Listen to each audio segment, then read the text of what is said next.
Good morning. Mm.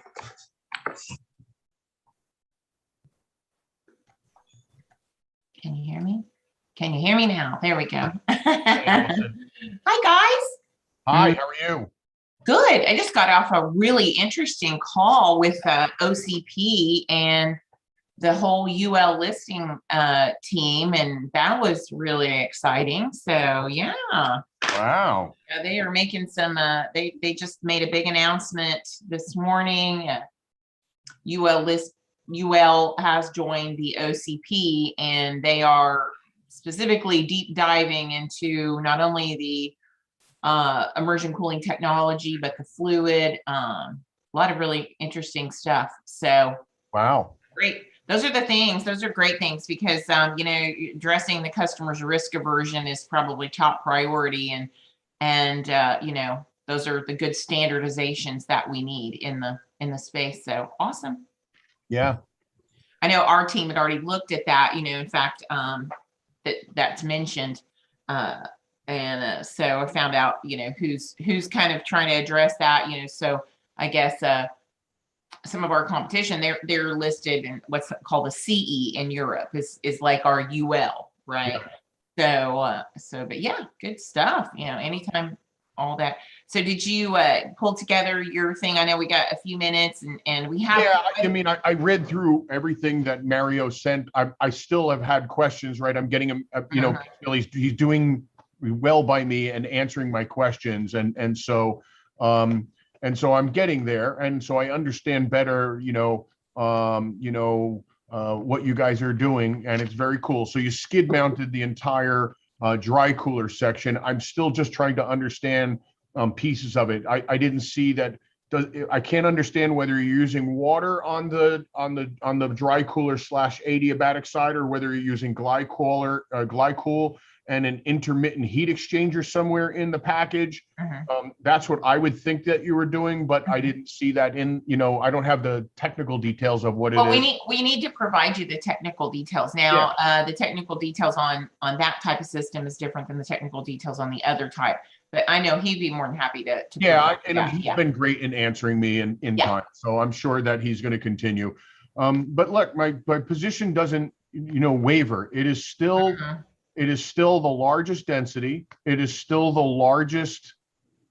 It is still very economical to operate, not just from a cost standpoint of electrical power consumption, but also from a manpower standpoint. It's going to be a simpler system to maintain the protection of your system, and it is by far going to give the longest survivability rate and the highest hash rate to the machines that are operating in that environment.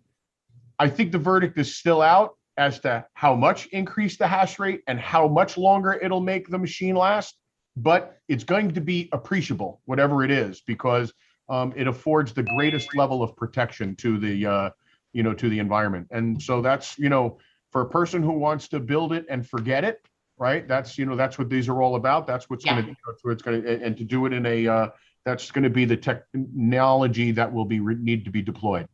Absolutely. We're starting to see some people join now. And so I'm going to absolutely 100% introduce you first. We have about 25 people that signed up. So pretty nice group of people. So that will be, that'll be wonderful. So that's awesome. Yeah, absolutely. And I know that Jim is like, it says Jim's on, but I don't think Jim is really on. I think that's right. That's our backup team there. So, but I'm starting to admit people. So cool. Yeah. Hello, gentlemen. How are you? Hey, David, how are you? Oh, hey, Allison. Good morning. How is everybody? Good morning. Great. Good deal. Good. Hello, Pete. Hi, how are you doing, David? Good, nice to meet you. Nice to meet you as well. Yeah, we'll have Pete introduce himself first and foremost. David is new to our team as of just, I think, a little bit ago, and officially released this morning. Officially sales director, and so yeah. God, good for you. So sure, pick up when the pickings are getting easy now. Don't I know. Don't Yeah. find us when it was hard and difficult. I've been watching it for a few months. I'm no stranger to startups and the challenges and the years that it takes that people don't, realize in the background what the companies have to do and people have to sacrifice. But I am very excited about. I have been watching it for a little while before kind of making the jump, but I am very excited about where this technology is going, the applications it has, especially from a green aspect, and very anxious to hear your take on it. So thanks very much for joining us today, by the way. I appreciate my pleasure. Allison and I go way back, and so we're really anxious that we're really going to be able to help one another in the upcoming years. Yeah, absolutely. It's funny because there's still people coming in. I'm just letting them in.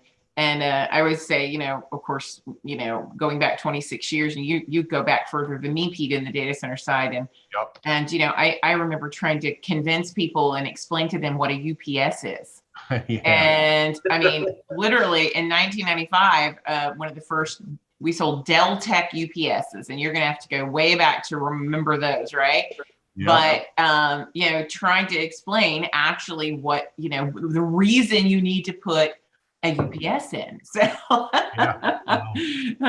so how far we've come, A long way.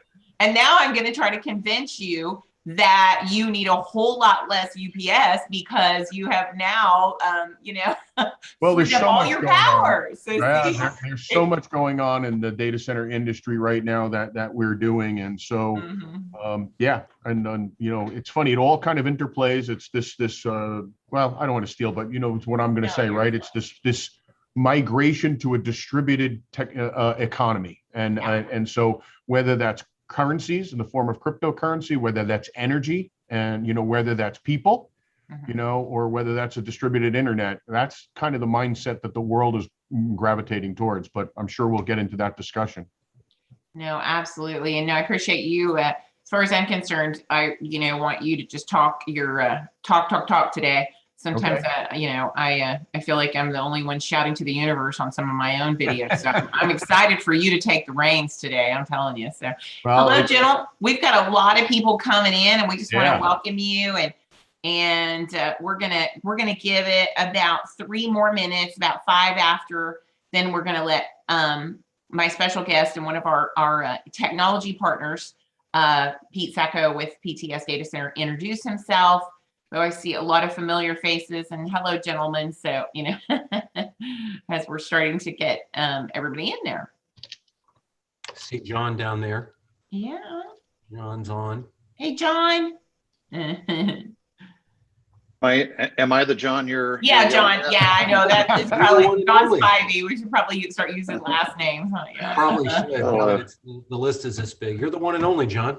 Yeah. Hello, Nikolai. So we'll give it a few more. Oh, there he is. How are you today? I hope that's fine. Yeah, good. I think you're our farthest one. I love when he comes in because then we're representing across the world if Nikolai's on. So. Thanks. Yeah, well, yes, Romania and especially Transylvania is very, We love it. I mean, we have someone from Transylvania on here, y'all. That is absolutely mind blowing. So we can make the world so small with Zoom. So how fun! I love it. Well, we've got quite a few people. I'm going to give it another minute or two. And then we don't want to cut anybody. I had a couple people tell me that they were starting late. Well, go ahead and Pete, let you go ahead and introduce yourself instead of just having some uncomfortable silence here going for 2 more minutes. But again, Pete is one of our technology partners for Midas. He's with PTS Data Center Solutions. He is one of the OGs of the DC, I like to say, the old guy of the data center. But that's okay because I'm an old girl of the data center, so I'm an OG too. So, but yeah, so introduce yourself and give us, just take it from there and what you think and why you are attracted to immersion cooling technology and what brings you in our conversation today. So.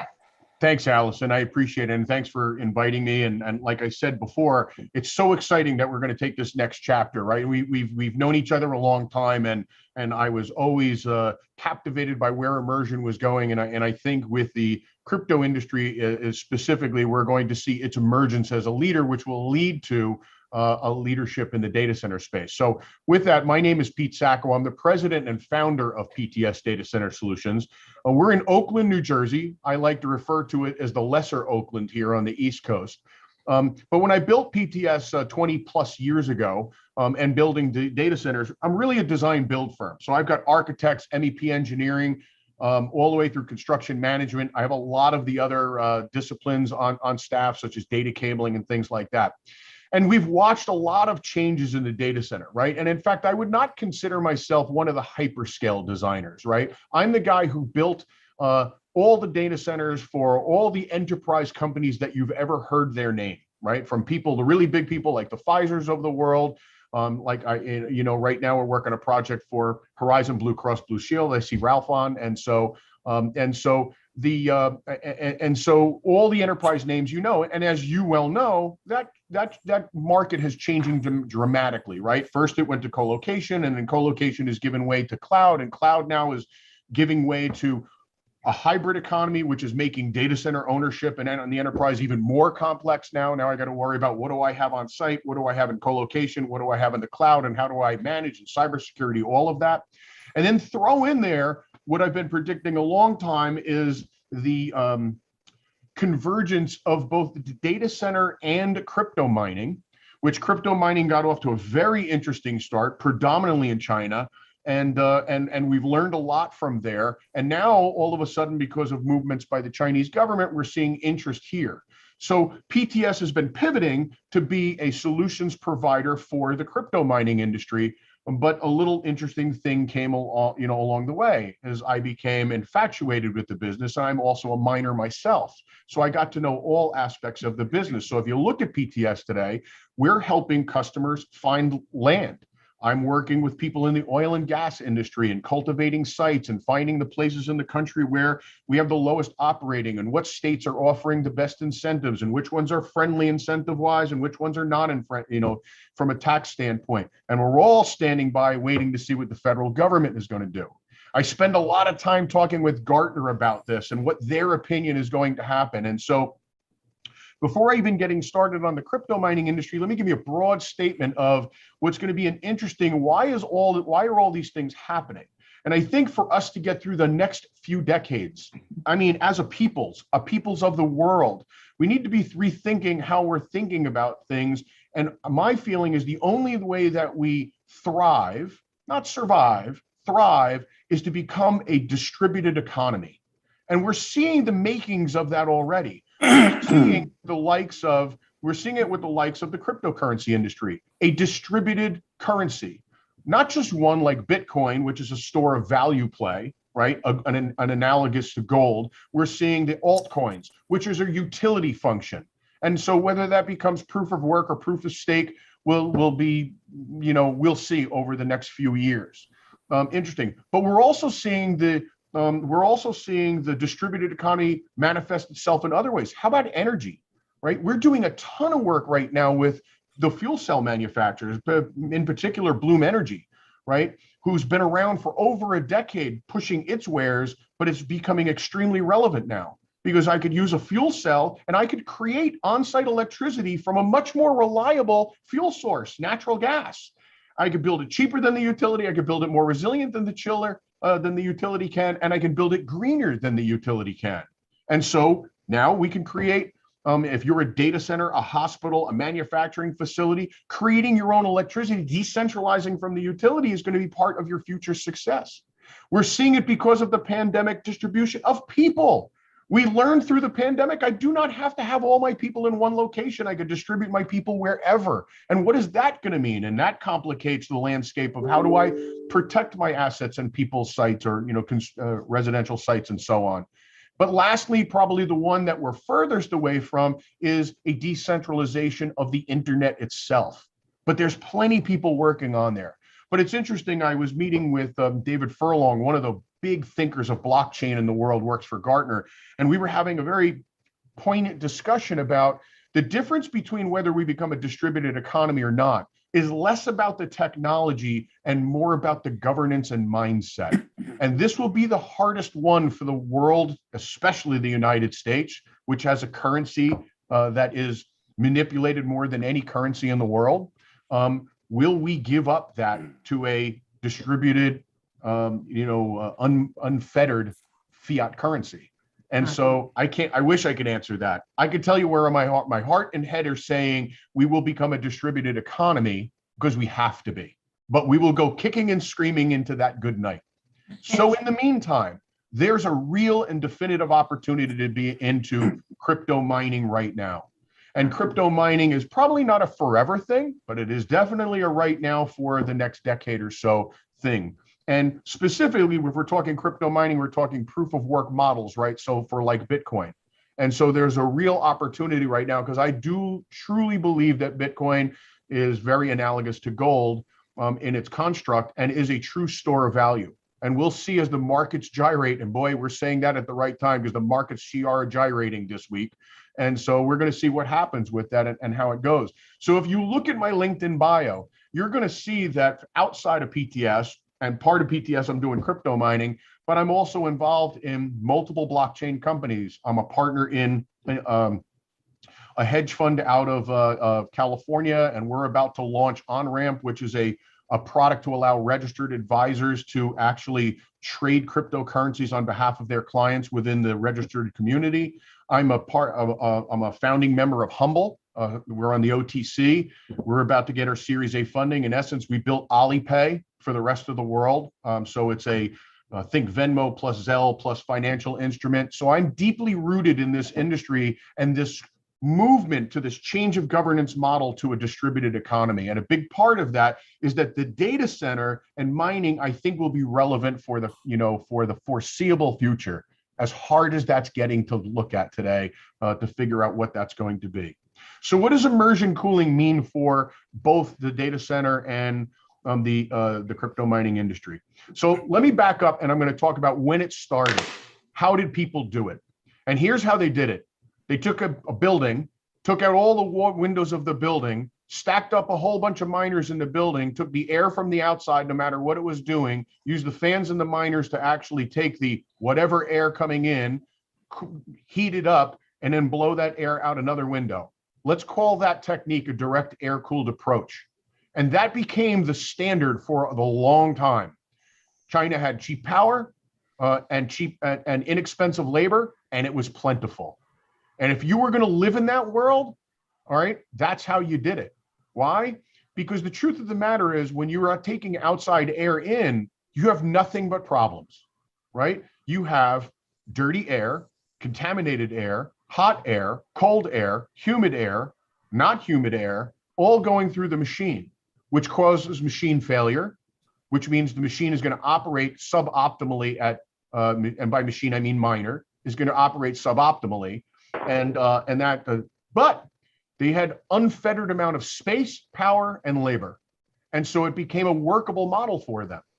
But now that we're seeing that change, we've seen some really large mines in the rest of the world and in the United States start to grow up. And they quickly realized that direct air cooled, that's not the right approach. So the first guy out there, I'm not going to speak to names, but they're well established out there. We saw a guy build out a very large mine in Canada using direct air with filtered air. So he, in essence, realized, well, let me get the contamination out. I'm just going to put a filter in the airstream. And so I'm going to use the fans to suck their in and cool the server, but I'm going to put an additional fan on the return end to get the heat out, and I'm going to pull that air through the filters. Well, okay, still good. They used unwashable filters at first, and they quickly learned that was a mistake, right? Because they were spending all their time changing filters out. I have a little bit more loss in or less efficient system, because now I got to pay for the fans to pull the air through the filters, and I still have to have a lot of labor because I got a lot of filters to change, and they are truly wind tunnels, but I could get it to work. Well, that gave way to the next guy, and the next guy, which happens to be in Texas, and he's building it with evaporative walls and filter walls. And so he's using basically a media paper or a paper type, and that flows water through it, that filters the outside coming air to now provide some modicum of temperature control, humidity control, and contamination control. And then he builds vast sizes of these, and then he's now somewhat tempering that air using a bypass technique for the winter, or filter or cooling it for the summer, and he's getting somewhat more control. And there's a vast amount of that growing up. There is still a high degree of labor with that, still a high degree of operating costs due to power consumption with that. But I'm going to say that the labor is going to by far be the highest operating cost. And we have a different problem in the United States. We don't have massive amounts of people, low-cost labor, anywhere in this country that we could throw, right? It was funny, years ago, I designed a data center for Samsung.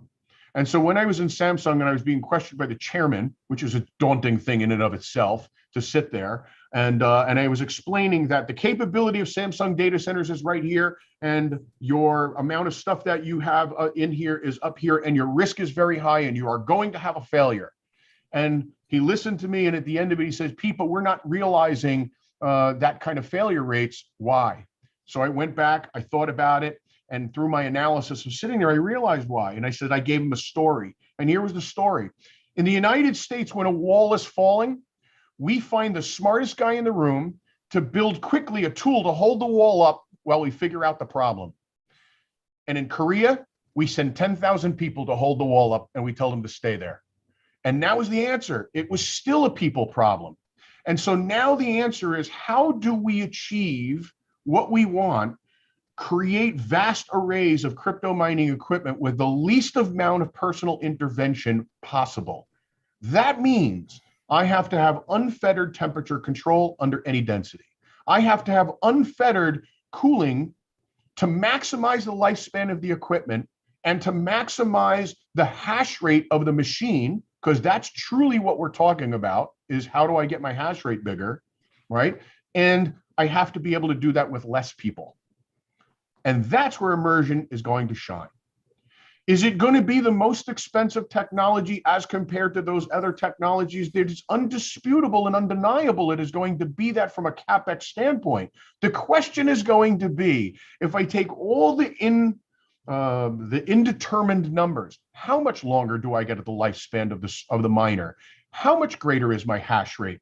How much less labor cost will it cost to be? How much longer will my site be relevant for all the macerations of S19 to S20 to S21 to EC20, right? The mining industry, if you think the server industry changes fast, the mining industry is changing on a weekly clip as to what the latest, greatest miner is. And by the way, what you want to mine, right? Whether it's an ASIC-based miner or whether it's an FPGA-based miner. The truth of the matter is only immersion cooling is going to actually solve that problem for whatever the miner is, for the least amount of people to actually manage it, for the lowest level of containment, that contamination, at the highest degree of temperature and humidity control for that miner at the lowest operational cost. And that, to me, is where it's really going to happen. Okay, so that, I just made the big push for the entire mining industry, right? It's still daunting, right? Because we still have a much higher cost basis for utility. Finding those properties in the places in the world to put them is hard. They're always in states that don't want them there, right? You know, from a governmental standpoint, that don't want them there. There's many, many things that we are going to overcome. But you know what I love about the mining industry besides? It makes me and PTS and Midas relevant once again. Because these are engineered systems, and you're going to need a guy like me who knows how to do piping systems, do infrastructure, route power from high voltage to medium voltage to low voltage, to set them up so they can operate long-term without 1,000 people holding up the falling wall. And that's what we've always been really good at. Why? Because we built for the data center. We already been building things that I don't have a lot of people. How do I make it the lowest operating cost? How do I improve the operational efficiency of it? It's making us relevant again. And that's exciting because believe me, we've had, you know, enough turmoil in the world. Chinese have a great saying, may you live in interesting times. I don't know all about all of you, but I've had plenty interesting times for one lifetime, and I'm ready for some really boring times I could use with a decade of easy rather than a decade of hard. Mhm. And so we're all prepping, for that. But an interesting thing's going to happen in the immersion industry as it evolves for the mining industry. The guys like Allison and Jim and David, new to the team, are going to find ways to make this technology less and less expensive as they're building out megawatts and gigawatts of crypto mining. And they're going to drive the cost out of this system. And on the way to the show, the data center guys are going to wake up and look at this and go, I'm spending $25,000 per kilowatt over traditional cooling designs.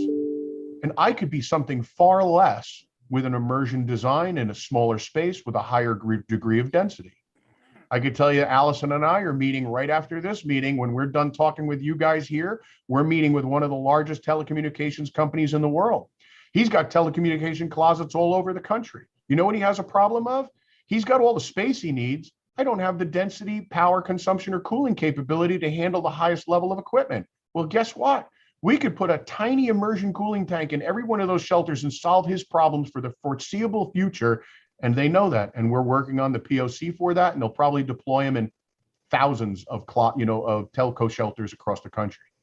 And so that's what's going on in the world. It is making it relevant for both industries at the same time. Absolutely. Man, that was a lot. And hold on a second while I go and buy some more crypto. Hold on a minute, you guys. So I actually have a wallet. And I know. No, wonderful. And we've got a couple. I'll tell you, we went back and forth within the team. Should we do a cool talk specific to this? Should we not? Should we? And I'm so glad, because I do 100% believe that it's the right move. Everything you said, I keep hearing we're in the fourth industrial revolution. We're in it, or I don't know if we're on the precipice of it or we're actually in it, but it is definitely changing things on every level and every scale. And you're right on target with how the topic of this was, did cryptocurrency and immersion cooling pave the way for the future data center? And we do. I understand that I read something recently that says it doesn't matter how much better our solution may be, change equals disruption. So right now we have to show those paths. We have to show all those things. I was telling David, who I was on a call with, and we've got a couple questions I'm going to ask you, Pete, but we just on a call, and I was on a call before the call, and it was through OCP, and they were making the announcement that UL certification team has joined the OCP, and they are now dissecting not only the immersion cooling technology for UL listing, but the fluids will all have UL listing designations as well. This is a big pivot. This is a big shift, and it was a very big presentation on their part to let them know you got a new sheriff in town, and we're going to start doing this. And that's exciting. We already have jumped the gun on that. And if Mario might be able to speak to that, as well too, about our UL listing. So it's very great stuff. So I just wanted, Nikolai said, and this is a very interesting point, Nikolai, he said, someone told me that when they have an outage, they just take a break. Good point. Exactly what I was foreign to me. I was like, what? You don't care about this? You don't care about that? But how that changes is in the data center, obviously those guys do care. big difference. But when you look at immersion cooling as an overall solution, that, like you're saying, Pete, on the miner side, it protects the most expensive asset, the IT equipment, and it extends the life of the most expensive asset. So there's so many benefits to that. Yeah, let's pause there, and I'm going to give you a characterization of that. No, you're fine. Interrupt away. I'm good. So in China, one thing that you need to understand when they did this is they didn't use the S19J Pro, right? They used the least expensive miner that they could have, and they used vast amounts of them. That's a big difference. Yeah. That miner's cost basis was hundreds of dollars, not $10,000. Right? SJ19J Pro, I don't care where you're going to buy it from. One guy manufactures it. You're paying $10,000 somewhere to somebody in order to be able to get that. Plus, by the way, a VIG of how you're ever getting it distributed here, right? So you're paying that big number. hey, at 10 to 12 grand per miner, you're going to do something better than just an air cooled and a guy with some compressed air blowing that out, such that if the miner does fail because of exposure to the elements or heat, I'm going to throw away the $400 box and I'm going to put in whatever box I have bought that was cheaper again.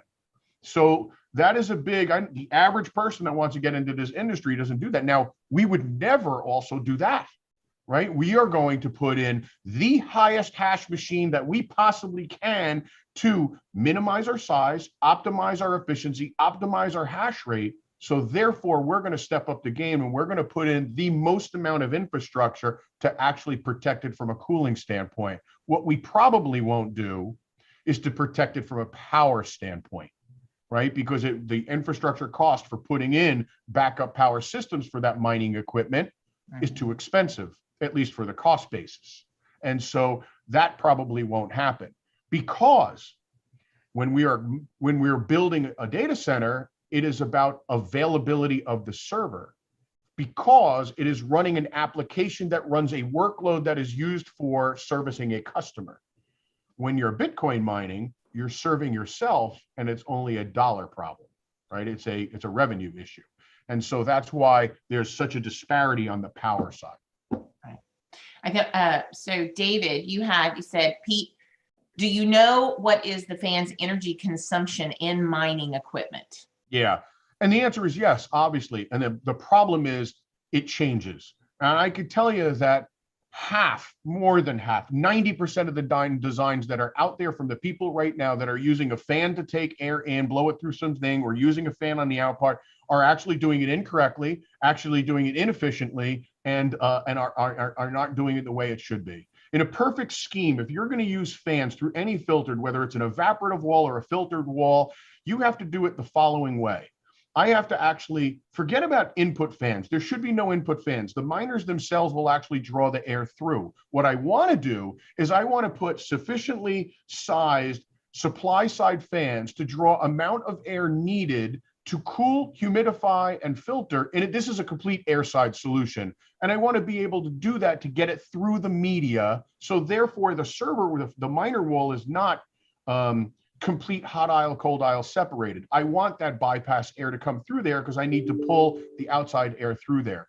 And then I need to damper it back so that I can do some air mixing on that side. And nobody is doing that. My design does that. But it's again a little bit more cost because I have temperature controlled dampers and I have all this. But I'm telling you, even with all of that infrastructure, it's still a higher cost than what it is going to be immersion. It's still a lot of work to operate that site. And I'm going to tell you that if you were going to build out in the megawatts, you're going to want to consider the immersion cooling approach, because it's going to be simpler and faster. What I can't answer right now, because our industry is just too new, I can't tell you how much longer that server is going to last. We have estimates. We have estimates of greater than 25%. It's going to last at least 25 to 30% longer. Okay. And we've already, through the people at Midas that are putting them in and measuring the hash rates, we know that it's higher. I've seen numbers in the 25 to 30%. In fact, Mario on the line was one of the people who I think was sharing that. I mean, or maybe it was you, Allison. We're saying it's roughly 30% higher hash rate. We know that's going to be a higher hash rate, and that's got to play into there. So when you're saying I'm getting a 30% higher hash rate on the highest hash rate machine available, wow, that's like a machine and a third. How does that play into the equation? Because remember that machine's 10 grand. It doesn't take too many of those before I'm overcoming whatever that CapEx cost is going to be. Because remember, your OpEx is going to be lower because I don't have fan power when it comes to the miner. And so, yes, if assuming you were talking about the miner fan pulling between 50 and 100 watts per pound, and Mario's correct, he's putting it up there that it's 50 to 100 watts per fan on the miner. That's the savings that you're getting on the miner. So you're knocking down what maybe is a 3250 profile for an S19J Pro. And I'm now saving 100 watt per fan, knocking it down to say 3100. And that's the other thing, is it's all over the map as to where that actually miner, actually depending on its temperature, is actually getting an efficiency of power.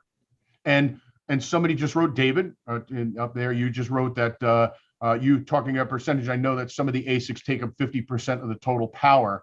And that is true. That's its whole purpose for why it was built. Can I join to discussion? Yeah, Sure. of course. Jump on in. So I have experience of miners in Russia, and their problem, not problem, they show that 50% goes just to fans. So when you go to immersion, you save 50% of energy input.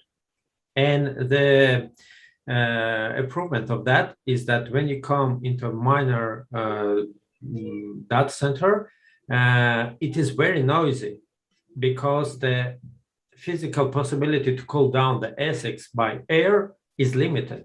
And for that reason, the energy consumption of that fans is maximal. It's higher as possible. Than the power of the fans off the spec. David, Yes. what machines do you have experience with that you're seeing quoting that 50%? Actually, I don't know. I just entered there and I see that it is from China, and the energy price in Russia is low, and for that reason they use the cheapest one. But even they start to think to save the energy, and I also have seen the immersion cooling ASICs, and they explained me that the main savings is on the fans. It's not the problem with the dirty and etc. because they change it every half year, 1 year, but the main savings on the power input. So imagine that you save 50% on your UPSs, on your power input. Power distribution, yep. Yes, it means that your immersion cooling system saves a lot of money, not only from point of view of maintenance, but from point of view of CapEx. And if you use it for 100% total loaded, it means that this fan energy consumption you taken out give you immediately the payback. Agreed. And that's most important thing, because you can, with the same power input, you can turn on 2 times more equipment. Yeah. And save 2 times more energy. And I wondered why you didn't cover that in your speech. Yeah, well, you know what? I think you covered it well. Your check is in the mail, and so thank you for that, because I think because the experience is, David, that it's changing from machine to machine as they have built the newest machines. The efficiency of the fans that they were using in the machines changed. So I will agree that if you go back to some of the oldest miners, which were more popular in China and Russia and wherever, the older machines definitely had a higher percentage of fan to ASIC power. You're seeing in the newer machines, they're getting much more efficient on that. I can't say with certainty that it's going to be 50%. I can tell you it's going to be a decent, it's a decent savings that obviously by eliminating the fan, it's why it comes down to operating cost. The operating cost of operating that is going to be lower because the power consumption of the miner itself is going to be less. How much less? Well, the fan is rated 100 watts. It could be potentially more depending on what machine you're using. And another point, what I want to add is the possibility to cool down the ASICs by air. There is some GPUs which is not possible cool down by air, and only one solution is immersion cooling. Absolutely. So when you create the solution which can cover your existing ASICs, but also be ready for future next 2, 3, or 10 generation, it's another important point. And I did say that, absolutely. By using immersion cooling, you're future-proofing yourself, whether you're a miner and you're going to ASIC or GPU-based processing, or, by the way, whether you're using Intel, AMD, or any of the other chipsets, which are all migrating towards an immersion cooling, which have far less densities, but we're seeing across the gamut right now that is going to be the preferred cooling methodology. And I'm focused on the carbonization of data centers, but the same I want to say about the mining, crypto mining. So imagine that, for example, in Russia, mining industry have total load 300 gigawatts, and all data center industry have 2 times less power. But imagine that all that 300 gigawatts energy is spread to the environment. It's directly heating global air. Absolutely. It's direct influence on the warming. So what I want to say that when you shift to the immersion cooling, you have high grade temperature, especially from exits. It's high temperature there. And you can use that for heating, for greenhouses, for cities, and etc. And you eliminate fossil fuel boilers. Yeah. So you make totally different things. You not heat up the environment, you heat up the cities or plants or etc. So it creates sustainable models of character mining and industry approach. Yep. Yeah, and Russia with its climate is a perfect place to do heat capture off of the heat recovery systems. Mhm. Yeah, absolutely. I'm here to Amsterdam. Thanks, David. That was very great insights. You can't even build an Amsterdam unless you do heat reuse right now. So isn't that interesting in any way, shape, or form? So very, very want to, Pete kind of alluded to a presentation we have later today that this is the second presentation. It's very exciting. So because we get a pushback sometimes, well, we're not even to those density levels. Yes, we are. First of all, we are there. We're headed there in a very escalated pace, bigger pace than we've seen in 5 years. If you really pay attention, I know you said Gardner yesterday. If you even listen to like the Gardners or the predictions, when we were out at Data Center World, we were popping off. We're at 300, watt chips now. We're going to very quickly be to 1,000 watt chips. And we had people that had absolutely nothing to do with immersion cooling saying, no, they were talking about 1.4. They were talking about 2,000 watt chips in some of the panel discussions that were going on at Data Center World, you guys. Data Center World, not talking about cryptocurrency. You're not talking about, those kind of, we are talking about this being a more mainstream conversation with the data center guys. I posted out on my LinkedIn, and I thought this was really, everybody knows John Gross. Everybody, he's a leader, a mastermind in the industry, on every board known to man for all the data centers. Out at DCAC in Austin, he said, pay attention to immersion cooling technology. It's going to be the future, and it's not very far off. And he said that in a room full of, 2 and 5 or 5 kW and 8 kW, mentality rat guys. And believe me, I have a few of those as customers. He was talking about immersion cooling in those Main Street conversations, and that's where we're headed. One of the things that I thought was really exciting really wasn't about density with our telecom customer we're talking about. He said, it's not the density that worries me. I'm about to be at 25. I can see it in a very short period of time. It's my energy efficiency that I'm being mandated. He's out of New York. I have got to be more energy efficient, and we are now looking at what is our options to be more energy efficient. So you can start to pick and choose all kinds of wonderful reasons why immersion cooling is such a simple solution to a plethora of problems. Choose your poison.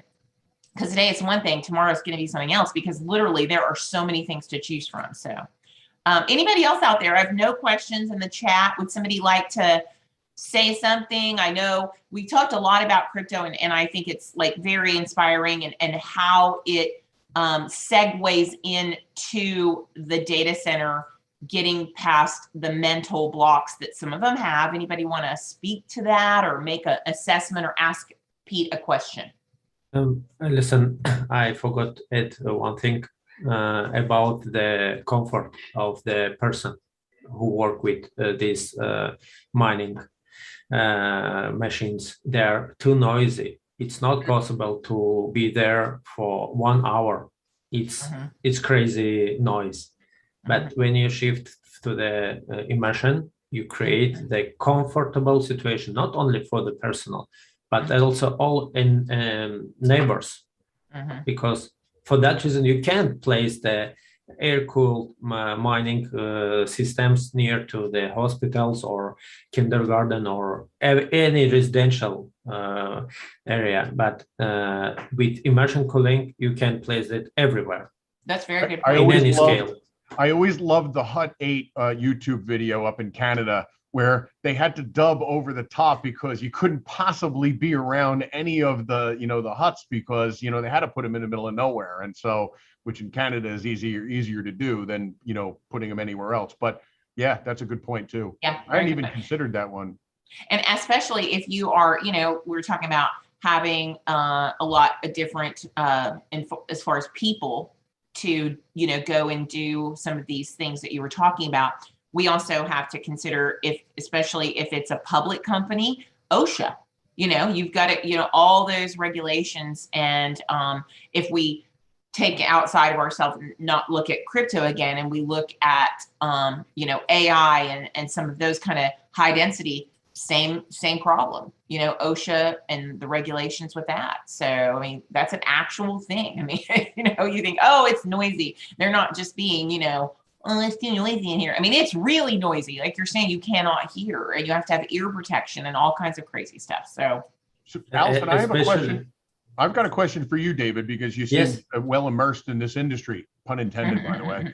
And so, what's your take on that the mining industry is deeply, obviously, it's a proof of work model. So where do you think is the inflection point between a proof of work model such as the Bitcoin and proof of stake, which is going to be a completely, a different mean? Give me your take on what you think the interplay of those two will be long term. I see advantages of crypto mining in comparison with data center on its constant load. When we try to implement data centers for combined heat compute for heating, using as a heat source, there is a problem of constant heat load because data center can be in different way by its load. From that point of view, the mining industry have constant load, and it's easy to turn on and turn off. So, and there is a problems between heating and data center. Data center need to always be working, and its load it's not possible to predict. At the same time, the heating is only working during heating seasons. During summertime, you don't need that. With Bitcoin, with mining industry, you can perfectly fit for the heating needs. You can use as much as you want. It is easy to implement, and you can easily increase that or decrease. Right. And this is very great opportunity to synergy the heating and the mining. Because in that case, just you can take out the boilers, install small immersion Bitcoin farm, and use that heat as you wish. And by the way, get the income from the mining. So this is a great potential. Absolutely, Mario. In any scale. No, I agree. Absolutely. Before we run out of too much time, I want to make sure Mario knows I'm going to put him on the spot. So Mario, you're muted, and I'm going to ask you to weigh in your, your perspective on everything that Pete and David. By the way, David's very involved with the OCP, and thanks so much for being on our calls now a couple of times. I really do appreciate that. You bring so much interest. He's working on something called the pitch deck and for immersion cooling. And if you're not involved in the OCP, I suggest you get it. It's really great stuff. So Mario, though, you give us your take on everything we talked about, and again, how you see this segueing into our next fourth industrial revolution.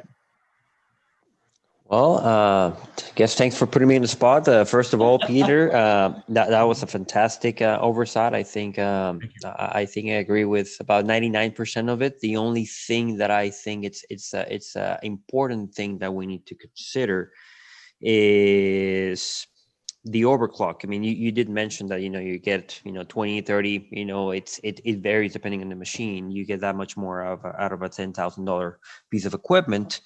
Well, once you take that into account, obviously depends on the machine, but you effectively, reduce the differential of the additional infrastructure that you need to spend on immersion.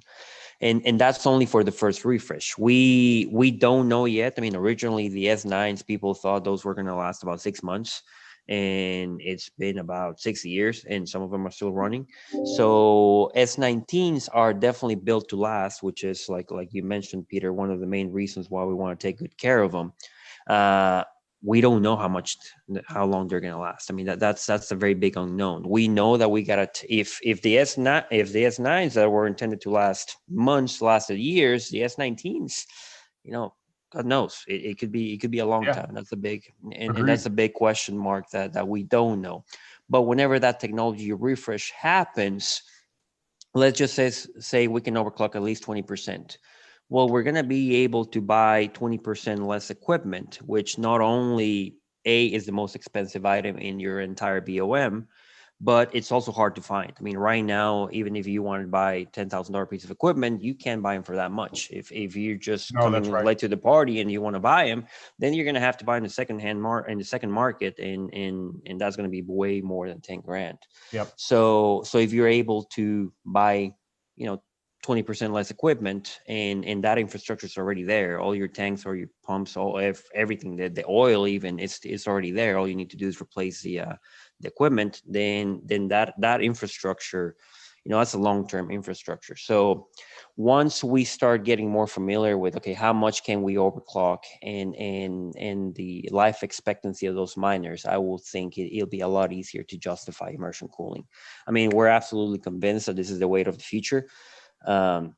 It's just a matter of getting more use case and getting more people to give it a try and go from there. Back on your question about the proof of work versus proof of stake, that goes a little bit over my head in the whole the whole programming thing. But what I do believe is that cryptocurrency is only one very small application of the entire blockchain, and there are a myriad of very interesting applications that you can do out of the blockchain, and that are completely independent of Bitcoin itself as an asset, or Ethereum, or Litecoin, or whatever you want to call them.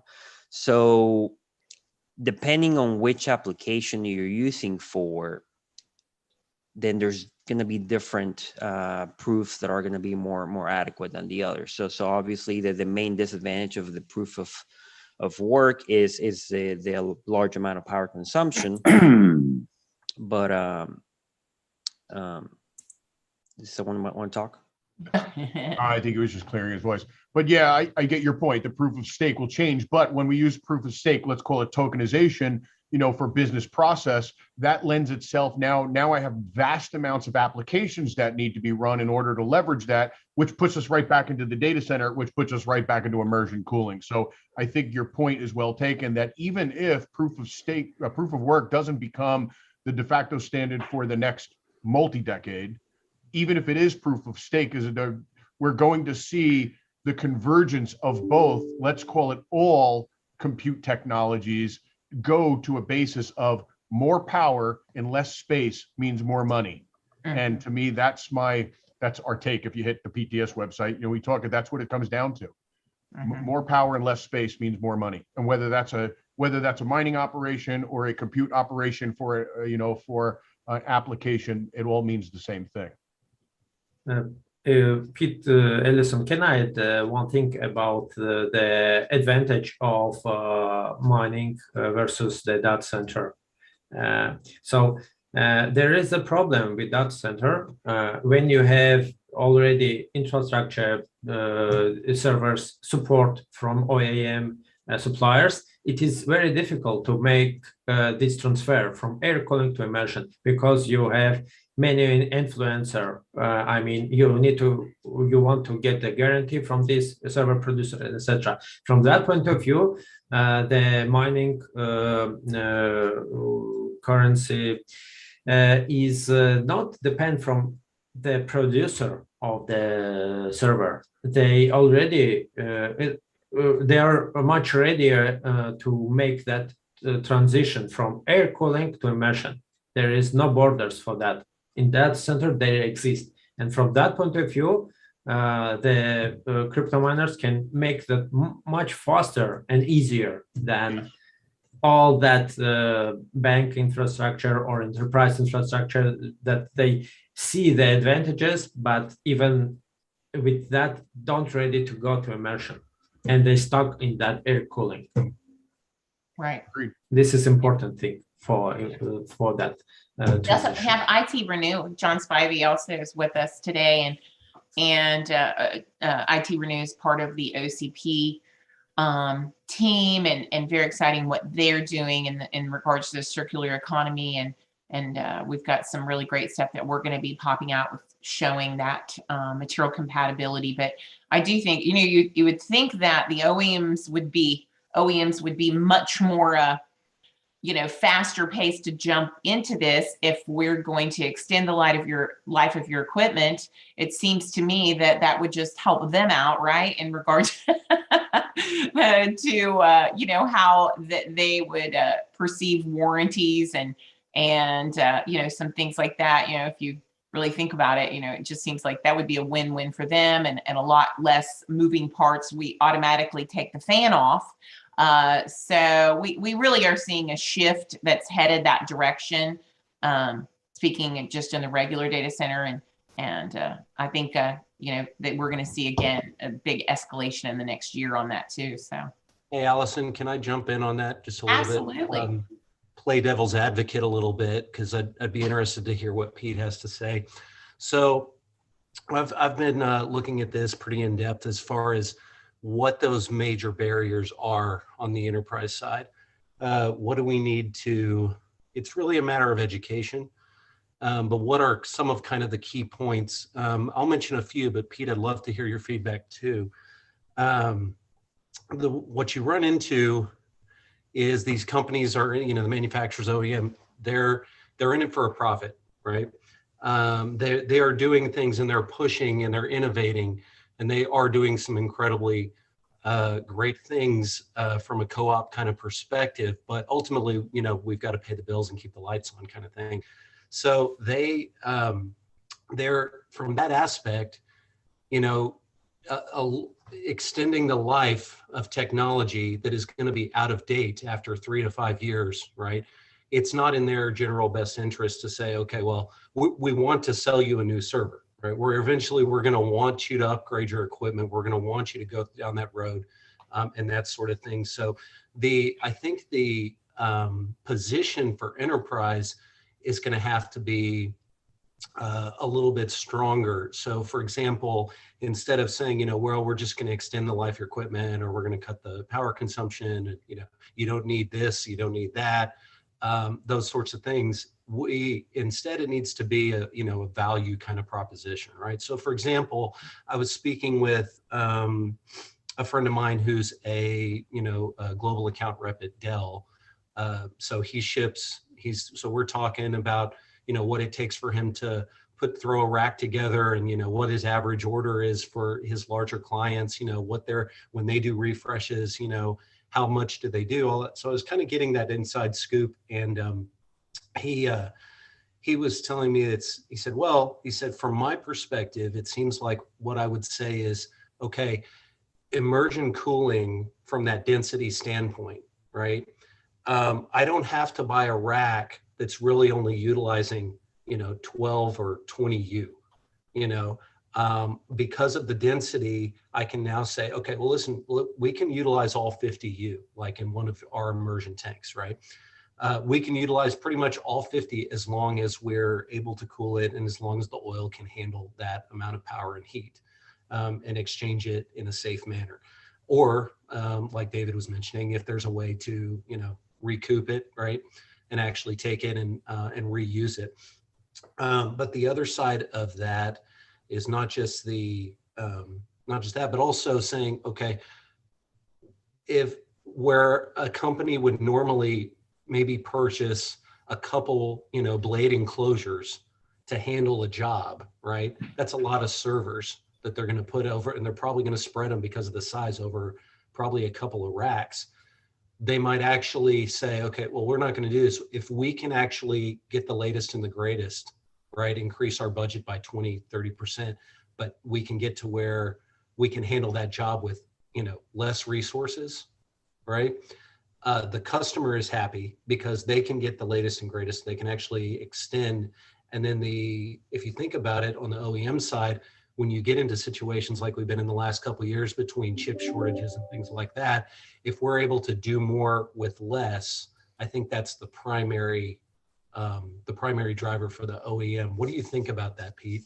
Yeah, I think you're exactly right. It's not in the IT OEM's best interest to make something that lasts forever, right? And because that is just not against the business model. So it has to be a business mindset of the enterprise that is using the technology, that just hasn't, by the way, deferred everything out to a complete cloud model. And well, if we buy that, we're going to give away to a hybrid economy where I have a certain amount of infrastructure on site and a certain amount of infrastructure that I push out to the cloud, we'll probably see the cloud providers first be some of the early adopters of this technology, and to be able to do it because they have vast data centers which do vast amounts of compute. Absolutely.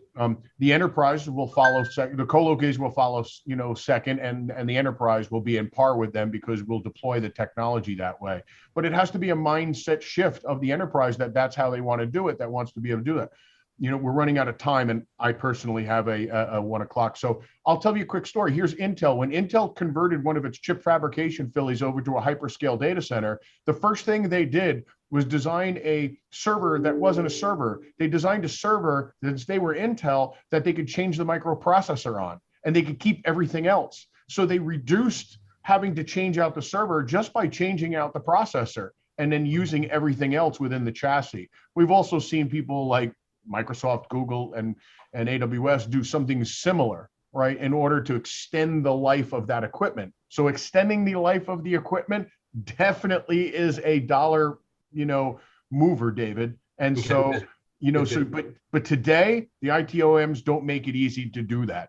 But, we're seeing technologies that are going to push that envelope, and that those in the know are going to realize that need to be a part of their model. How do I make that what I buy today last longer and become relevant longer and into its function?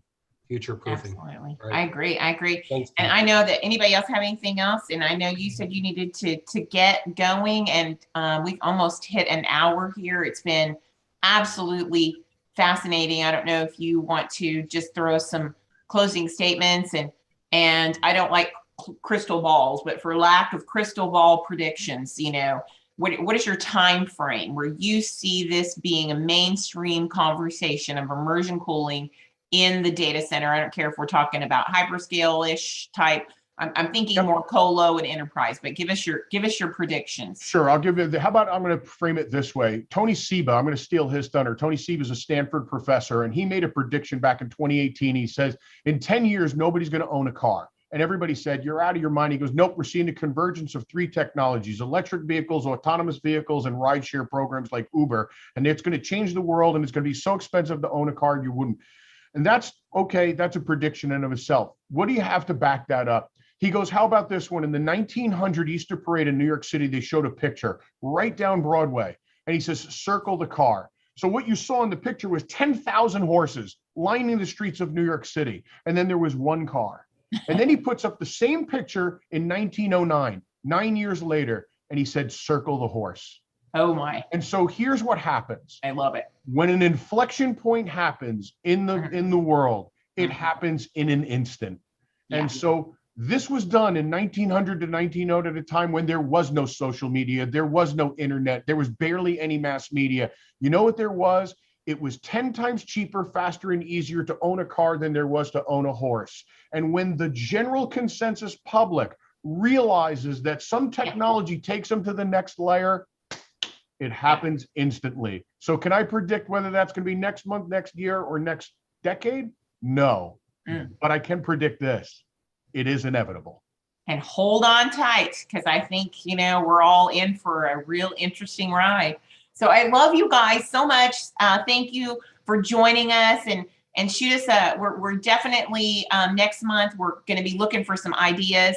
Feel free to shoot me an email, allison@midasgt.com, if you're interested in immersion cooling technology, that too. But also we're looking for some great topics, and we love your input on that. So if you'd like to help us next month, let me know. So thanks again, Pete. I really appreciate it. And I will see you at 1 today, sir. So Absolutely. all right, guys, have a great